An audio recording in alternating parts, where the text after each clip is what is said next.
La noche era oscura y sin luna cuando los marineros de la barca, Eclipse, avistaron un barco en la distancia. No había luces, ni señales de vida.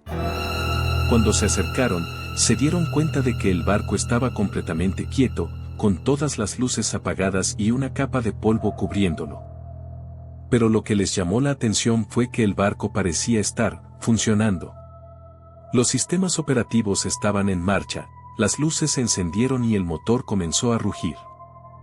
Los marineros se miraron entre sí, incrédulos.